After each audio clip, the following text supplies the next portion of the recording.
Now he's inside, speaking with Peter McDowell. Well, boss, because of the end result, you'll be disappointed, but there will be lots of mixed feelings, I imagine, from today. No, my main feeling is disappointment, because in football it's always about the result, and it's not for the first time after a game that players, fans are disappointed. I think it was different today in a sense that we even had more ball possession than we usually have, and we created much more chances than we usually do with that ball possession. So that's probably what you mean with that there are also positives to take. But in the end, Burnley at home, with all the respect to them, but promoted side, we should be better. We should create more chances than them, but we should also win the game if you are Liverpool. It seemed so much more balanced than, there was a point in the game where the crowd was singing about the Liverpool way, such was the appreciation of how you'd gone at it. It felt a bit different today, the performance here.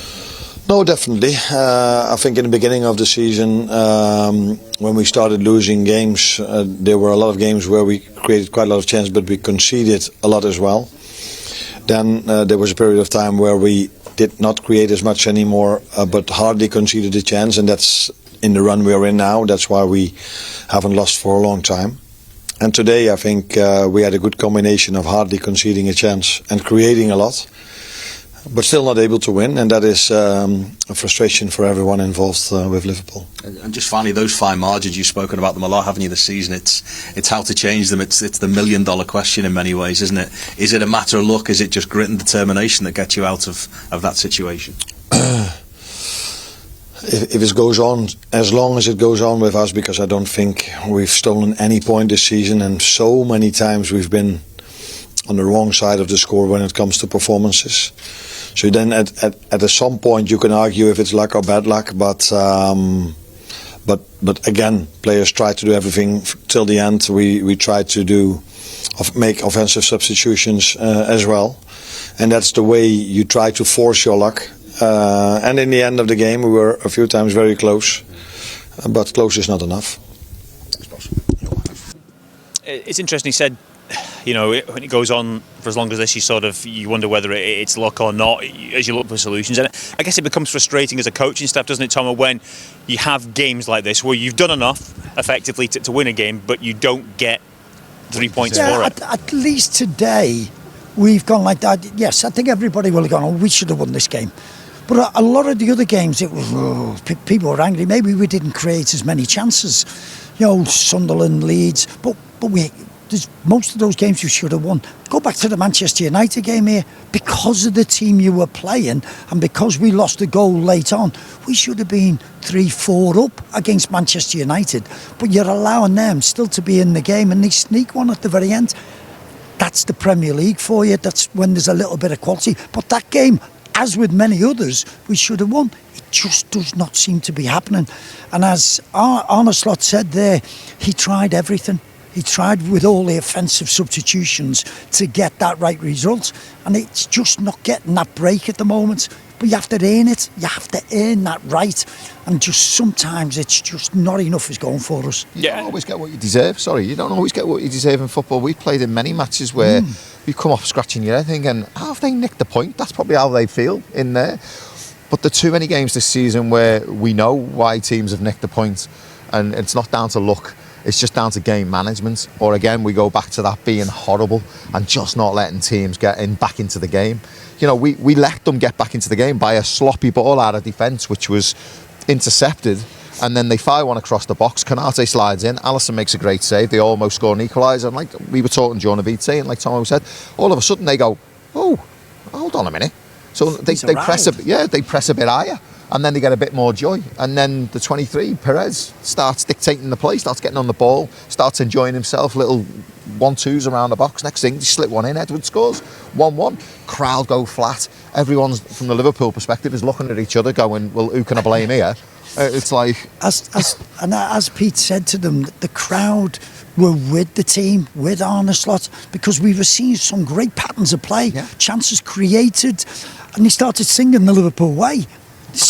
They were singing it for a reason, because they liked what they were seeing, and it was there, and we were getting we were creating good chances, but there was a lot of good football, which has not been the case all the time, and it's just the boss scratching his head, wondering how the hell it's another one which has got away.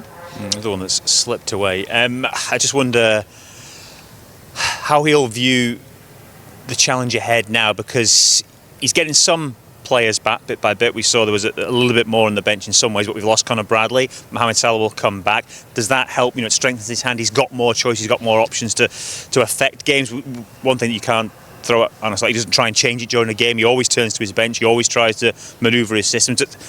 We look at that and say he's got some other bodies to call on potentially in the coming weeks, and that will help him as well. I don't know. I feel like he's got too many riches, isn't it? And it's like kind of, well, what do I do now? Because I could throw him in, but it's going to change the dynamics. I could throw him, but it's going to be this. I don't know. It's difficult. Listen, Salah's the obvious, isn't he? He's come back from the AFCON. Yeah. Fortunately, got knocked out in the semis, wasn't it? Sadio Mane's done him again. Fourth place. Yeah, Sadio Mane's done him again, and it's like he must be scratching his head. But yeah, he's going to have him back very soon. Everyone's looking at Moa.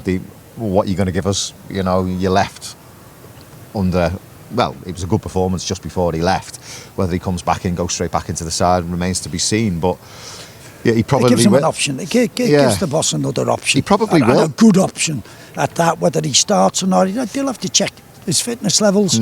It's when he comes back. We've got the Champions League game, then next weekend's game. So, it's what his fitness is like, but he does give you a very big option. If he comes back and plays like he did in the game before he went away, then that is a real, addition to our forward line. A happy moment. Would be a timely one, I think, based on the way things have gone of late. Okay, well, let's step away from the first team for a moment. The academy sides have been in league action today. We'll start with the under-18s. They were up in the northeast, taking on Newcastle, and Liverpool made it back-to-back wins since returning from the winter break. It finished 1-0.